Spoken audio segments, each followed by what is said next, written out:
பரபரப்பான இந்த இயந்திர வாழ்க்கையில சாலையில அடிபட்டு கிடக்கிற இந்த நாயை யாருமே கண்டுக்கல.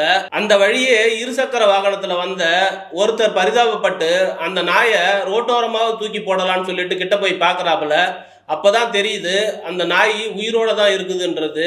அதை தூக்கிக்கிட்டு வந்து தன்னுடைய இருசக்கர வாகனத்திலேயே வீட்டுக்கு எடுத்துக்கிட்டு வந்து முதலுதவி செய்யறாரு.